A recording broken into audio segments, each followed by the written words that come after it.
Hello friends, आज मैं आपके साथ इकोनॉमिक्स का एक और टॉपिक लेके आया हूँ और टॉपिक का नाम है डिप्रेशन। डिप्रेशन का जो टॉपिक है ये लिया गया है ट्रेड साइकिल से या बिजनेस साइकिल के चैप्टर से, और इस चैप्टर के सारे लिंक्स आपको इस वीडियो के डिस्क्रिप्शन में मिल जाएंगे। चलिए शुरू करते हैं। इस वीडियो में मैं आपके साथ डिस्कस करूँगा डिप्रेशन का मीनिंग क्या है, इसके करैक्टरिस्टिक्स या फीचर्स क्या हैं, कॉजेज़ क्या हैं, इफेक्ट्स क्या हैं, पॉलिसी रिस्पॉन्सेज क्या हैं और रिकवरी कैसे होती है। तो चलिए शुरू करते हैं। The trade cycle consists of alternating periods of economic expansion and contraction, with depression representing the most severe and prolonged downturn। तो जो ट्रेड साइकिल है वो अप्स एंड डाउन्स लगातार दिखाती रहती है। ये जो ट्रेड साइकिल है ये लगातार अप्स एंड डाउन्स दिखाती रहती है, मगर जो सबसे लो इसका लेवल चला जाता है, जो सबसे कॉन्ट्रैक्शन का जो सबसे नीचे वाला लेवल होता है वो हमें डिप्रेशन दिखाता है। और ये जो डिप्रेशन है ये वाला फेज़ ये काफ़ी पेनफुल रहता है, ठीक है, सीवियर डाउनटर्न रहता है, इसमें एम्प्लॉयमेंट्स आउटपुट्स ये सब गिर जाती हैं। अनलाइक अ टिपिकल रिसेशन, ये रिसेशन की तरह नहीं होता। A depression is characterized by extreme declines in economic activity. इसमें रिसेशन से भी ज़्यादा इकोनॉमिक एक्टिविटीज़ गिर जाती हैं, मास अनएम्प्लॉयमेंट हो जाती है, डिफ्लेशन आ जाती है, फाइनेंशियल क्राइसिस आ जाते हैं, विच लास्टिंग फॉर सेवरल ईयर्स। तो कई सालों तक ये जो है ये सिचुएशन चलती रहती है।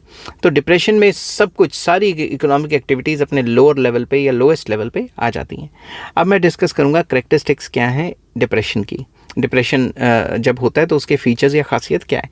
अ depression is distinguished from a recession but it's depth, duration and wide spread economic devastation. तो सिंपल वर्ड्स में जो डिप्रेशन होती है वो रिसेशन से थोड़ी बहुत अलग होती है। इसकी जो डेप्थ होती है वो और भी ज़्यादा होती है।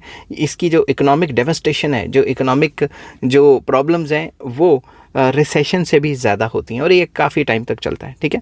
इसमें फर्स्ट पॉइंट आ जाता है prolonged economic contraction. GDP declines by 10% और मोर लास्टिंग सेवरल ईयर्स। कई सालों तक जो जीडीपी डिक्लाइन, एक तो जीडीपी 10% गिर जाती है, ऊपर से ये जो सिचुएशन है ये कई साल तक चलती रहती है। नेक्स्ट आ जाता है मास unemployment.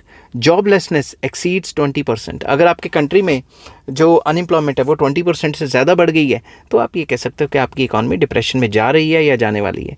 With long term structural unemployment. तो स्ट्रक्चरल अनएम्प्लॉयमेंट बहुत ज़्यादा होती है कि इकॉनमी का ढांचा चेंज हो रहा है जिसकी वजह से जॉब लॉसेस हो रही हैं। Next, severe deflation. Prices collapse due to crashing demand leading to falling wages and profits. तो प्राइजेस काफ़ी तेज़ी से गिर जाते हैं। जब प्राइजेस गिर जाएंगे चीज़ों के तो फैक्ट्रीज़ के लिए प्रॉफिट्स गिर जाएंगे, प्रॉफिट्स गिर जाएंगे, वो जॉब्स नहीं देंगे तो फिर लो वेजेस पे भी लोग काम करने को तैयार रहेंगे। तो डिफ्लेशन की वजह से जब भी जो प्राइजेस के गिरने की वजह से प्रॉफिट्स भी गिर जाते हैं और वेजेस भी गिर जाती हैं। Next, banking and financial crisis आ जाते हैं। Widespread bank failures, stock market crashes and credit freezes. तो बेसिकली सिंपल वर्ड्स में ये कि ओवरऑल जो फाइनेंशियल सेक्टर है उसका बैंड बज जाता है। क्यों?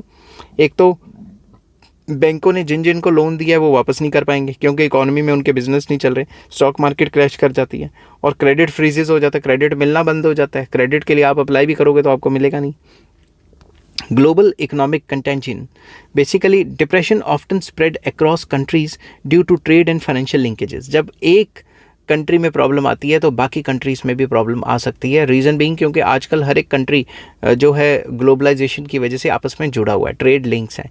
तो एक कंट्री में डिप्रेशन आने की वजह से बाकी कंट्रीज़ में भी डिप्रेशन आ जाता है। इसी वजह से जो वर्ल्ड बैंक और IMF है या अमेरिका वगैरह है वो जिस कंट्री में बुरा हाल चल रहा होता है उसमें लोन्स वगैरह देते हैं ताकि उनका माल तो बिकता रहे ना। लोन्स दे के वहीं पे KFC खोल देंगे, पेप्सी कोला कंपनी खोल देंगे, तो मैकडी वगैरह खोल देंगे तो पैसा तो घुमा फिरा के उन्हीं की जेबों में चला जाएगा ना। Collapse in investments, businesses shut down and capital formation stagnates. तो बेसिकली बिजनेसेस बंद हो जाते हैं और जो नई इन्वेस्टमेंट्स हैं वो नहीं हो पाती।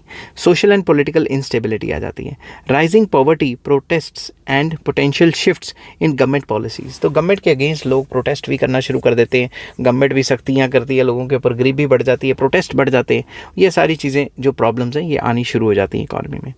Next, causes of N economic depression. Causes क्या क्या हो सकते हैं? सबसे पहला फाइनेंशियल मार्केट कोलैप्स। तो इसमें सबसे पहला stock market crash that is, या फॉर एग्जांपल 1929 में जो क्रैश आया था, it destroys the wealth and confidence. जब वेल्थ एंड कॉन्फिडेंस डिस्ट्रॉय हो जाता है लोगों का तो लोग दोबारा शेयर मार्केट में क्यों आएंगे?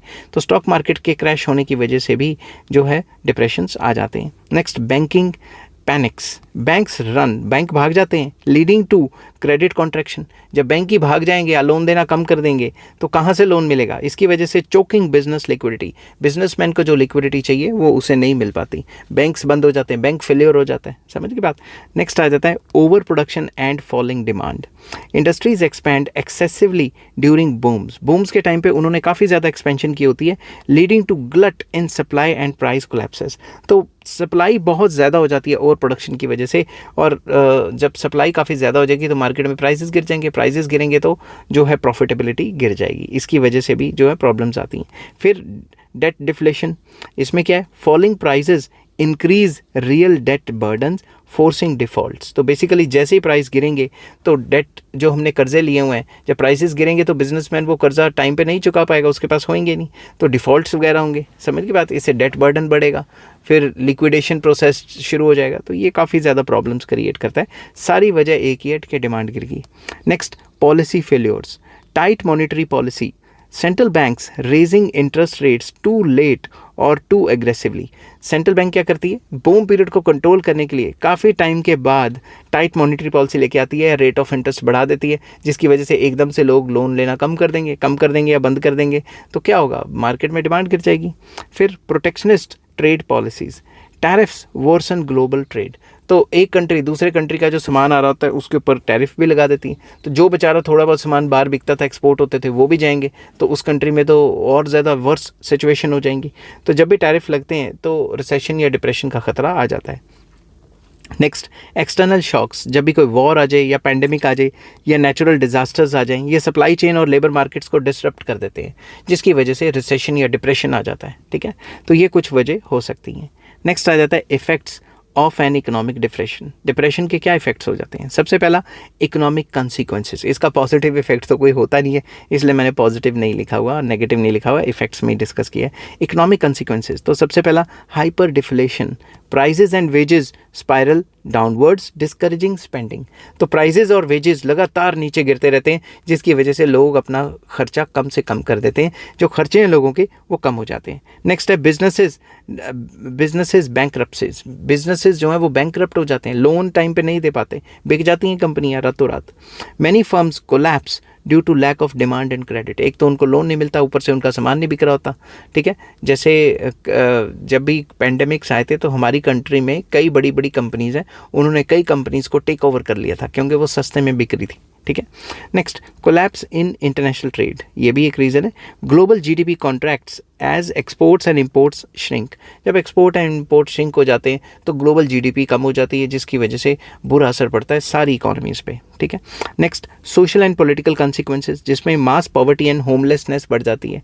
मास पॉवर्टी, बहुत ज़्यादा परसेंटेज ऑफ पीपल गरीब हैं और जिनके पास घर नहीं है रहने को, सड़कों के किनारे रह रहे हैं। समझ की बात? तो unemployment leads to extreme deprivation, unemployment बहुत ज़्यादा हो जाती है और डेप्रीविएशन काफ़ी ज़्यादा हावी हो जाती है। लोगों को जो बेसिक नीड्स हैं उनके लिए भी काफ़ी ज़्यादा स्ट्रगल करना पड़ता है। Next, political radicalisation, rise of extremist movements, जैसे फैसिज्म आई थी 1930s में, या जब भी ऐसी सिचुएशन आती है तो कोई भी एक लीडर लोगों को अपने पीछे लगा लेता है और इन सिचुएशन से उनको निकालने का वादा करके खुद डिक्टेटर बन के बैठ जाता है। ठीक है, next, decline in birth rates and migration, तो बर्थ रेट तो कम हो जाती है और माइग्रेशन भी हो जाती है, लोग एक जगह से दूसरी जगह चले जाते हैं जहाँ पे उनकी सिचुएशन पहले से बेटर हो जाएगी। तो इससे इकोनॉमिक डिस्पेयर हो जाता है, जिससे कि जो डेमोग्राफिक्स हैं वो ऑल्टर कर जाते हैं। जो बुरी कंट्रीज़ हैं जहाँ रिसेशन डिप्रेशन चल रहा है, वहाँ से निकल के अपना पैसा पूसा गोल करके सारा का सारा किसी और कंट्री में चले जाते हैं, जिससे कि डेमोग्राफिक्स हिल जाती हैं। नेक्स्ट आ जाता है policy responses to a depression. Depression के टाइम पे क्या करें? सबसे पहला, एक्सपेंशनरी मॉनेटरी पॉलिसी लेके आओ, जिसके अंडर जीरो और नेगेटिव इंटरेस्ट रेट्स रखो कि भाई हमसे पैसे ले लो, कम दे देना, सब्सिडी दे दो चाहे। इट विल एनकरेज बोरिंग, इससे क्या होगा? बोरिंग बढ़ेगी, बोरिंग्स बढ़ेगी तो पैसा इकोनॉमी में और ज़्यादा आएगा। और क्वांटिटेटिव ईजिंग कर दें, इसमें central banks buy assets to inject liquidity, जो भी बॉन्ड्स वगैरह या फिर जो भी government securities already boom period में जो सेंट्रल बैंक है उन्होंने बेची हुई हैं, उनको वापस खरीद ले ओपन मार्केट ऑपरेशंस के थ्रू, ताकि मार्केट में थोड़ा पैसा आए। तो क्वांटिटेटिव ईजिंग करनी बहुत ज़रूरी है। नेक्स्ट, फिस्कल पॉलिसी के अंडर फिस्कल स्टिमुलस लेके आना है और पब्लिक वर्क्स बढ़ाने हैं। इसमें क्या है, new deal style programmes, that is infrastructure को बढ़ाओ, अनएम्प्लॉयमेंट को कम करो वगैरह वगैरह, जैसे यहाँ पे मनरेगा वगैरह चल रही हैं या इंफ्रास्ट्रक्चरल प्रोजेक्ट्स चल रहे हैं। नेक्स्ट, डायरेक्ट कैश ट्रांसफर्स, जिसकी वजह से कंज्यूमर डिमांड बढ़ेगी। तो आजकल क्या है, सरकार वेलफेयर के लिए डायरेक्टली जो कैश है वो अकाउंट में ट्रांसफ़र करती है ताकि इधर उधर कहीं ना पैसा हो जाए या जो करप्शन है वो कम से कम हो। नेक्स्ट, स्ट्रक्चरल रिफॉर्म्स, इसमें आ जाता है सबसे पहले बैंकिंग रेगुलेशंस। इसके लिए क्या करना पड़ता है, बैंकिंग में रूल्स रेगुलेशन ऐसे बनाओ ताकि बैंक प्रिवेंट हो सकें फ्यूचर कोलैप्स से। तो ऐसे रूल्स रेगुलेशंस बनाने चाहिए सेंट्रल बैंक को, ताकि जो बैंक्स हैं वो रिसेशन या डिप्रेशन के टाइम पे ऐसा ना हो कि बंद हो जाएं या भाग जाएं बैंक्स। इस टाइप के जो है रूल्स रेगुलेशन बनाओ कि वो स्टेबिलिटी से जमे रहें। नेक्स्ट आ जाता है डेट रीस्ट्रक्चरिंग। तो इसमें क्या है, फॉरगिवनेस और रीस्केड्यूलिंग ऑफ सस्टेनेबल लोन्स। जो लोन्स हैं जो माफ़ कर सकते हो वो माफ़ कर दे सरकार, और जो माफ़ नहीं कर सकते उसको रीस्केड्यूल कर दे ताकि लोन्स की वजह से बैंकों को नुकसान ना हो। ठीक है। नेक्स्ट आ जाता है international coordination. Global stimulus effects आने चाहिए, जैसे कि joint monetary and fiscal policies बनानी चाहिए 2 या 2 से ज़्यादा कंट्री को, ताकि जो ग्लोबल रिसेशन या ग्लोबल डिप्रेशन है उससे निकला जा सके। ट्रेड को लिबरलाइज कर देना चाहिए, अवॉइडिंग प्रोटेक्शनिज्म, ताकि ऐसा ना हो कि हम अपनी इकॉनमी को प्रोटेक्ट करने के लिए बाहर से जो सामान आ रहा है उस पर टैक्स लगा दें और जो हमारा सामान जा रहा है वो भी रेटेलिएटरी टैक्स लगा दें या बैन कर दें टोटली। तो कुछ भी हो सकता है। तो इसके लिए ट्रेड में लिबरलाइजेशन लानी बहुत ज़रूरी है। हालांकि कुछ लोग इससे सहमत नहीं है, वो कहते हैं कि जब ज़्यादा से ज़्यादा ट्रेड होता है तो जो गरीब कंट्रीज़ है उसको ज़्यादा नुकसान होता है, अमीर को जो है फ़ायदा होता है, अमीर कंट्री को। तो इसके भी मेरिट्स एंड डीमेरिट्स हैं, वो मैंने अलग वीडियो में डिस्कस किए हुए हैं। Next, recovery from a depression. Depression से रिकवरी जो है वो किस तरीके से होगी, टाइम एंड कॉन्फिडेंस रिस्टोरेशन। तो slow rebuilding of trust in the markets. जब भी मार्केट्स में लोगों का, बिजनेसमैन का ट्रस्ट लगातार थोड़ा करके बढ़ेगा तो कॉन्फिडेंस फिर से आएगा, तो कॉन्फिडेंस आएगा तो इकॉनमी ऊपर जाएगी। ठीक है। Technological innovations, very important. New industries emerge, for example tech booms post 1930s। तो कोई भी टेक्नोलॉजिकल इनोवेशंस हो जाती हैं, बहुत ज़रूरी होती हैं, जिसकी वजह से जो मार्केट्स हैं वो और बेटर परफॉर्म करती हैं। कोई नई टेक्निक आ जाती है पैसे देने की, लेने की, कोई नई टेक्निक गुड बनाने की जिससे एफिशिएंसी बढ़े। इसकी वजह से भी जो है हम डिप्रेशन से जल्द रिकवर हो सकते हैं। Next, government led industrial revival. इसमें क्या है, वॉर इकॉनमीज़ और ग्रीन एनर्जी जो ट्रांजिशंस हैं वो जो है काफ़ी ज़्यादा होना चाहिए। जो वॉर इकॉनमीज़ हैं उनसे इकॉनमी को निकालने के लिए सरकार काफ़ी ज़्यादा इंपॉर्टेंट रोल प्ले करती है। जंग को बंद कर देगी और फटाफट से कंस्ट्रक्शन या रीस्ट्रक्चर करना शुरू कर देगी, और जो भी जंग के जो तोड़फोड़ हुई है उसको दोबारा से बनाना शुरू कर देगी। या फिर सरकार जो ग्रीन एनर्जी को काफ़ी ज़्यादा फोकस देती है। तो आपने देखा होगा अब ग्रीन एनर्जी का ज़माना आ गया है, इस वजह से जो सोलर जो है उन पे काफ़ी ज़्यादा फोकस है। तो जो सोलर और जो विंड एनर्जीज़ हैं इन पे इतना फोकस है कि जो इनके जो शेयर प्राइसेस है वो पिछले 5-6 सालों में कई गुना हो चुके हैं। ठीक है। अब हम इसको कंक्लूड करते हैं। An economic depression is the most catastrophic phase of the trade cycle requiring aggressive fiscal monetary and structural interventions to restore the growth.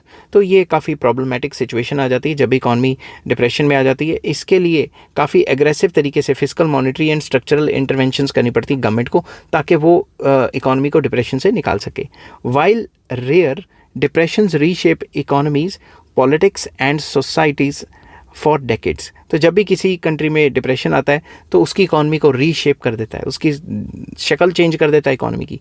Political changes आ जाते हैं और सोसाइटीज़ में भी चेंजेस आ जाते हैं कि जिस हिसाब से उनकी सोच है। जैसे आप देखते हो कि आपके जो पुराने बुजुर्ग हैं वो कहते हैं भाई हमारे टाइम पे ऐसा हुआ था, जंग हुई थी, फिर ये प्रॉब्लम्स आ गई थी, उस हिसाब से अपने आप को पहले से तैयार करके रखो। समझ की बात, ऐसी सोच बढ़ जाती है। Next, policy makers must learn from past mistakes such as austerity and protectionism to prevent the future collapses। तो पॉलिसी मेकर्स को ये देखना पड़ेगा कि फ्यूचर में हमने जो भी बूम पीरियड में मिस्टेक्स वगैरह की हैं वो इतनी ज़्यादा ना हो जाएं कि हमारी इकॉनमी रिसेशन से स्लिप करके डिप्रेशन में चली जाए। आई होप ये वीडियो आपको पसंद आई होगी। अगर पसंद आती है तो please like, share and subscribe. Take care, bye bye.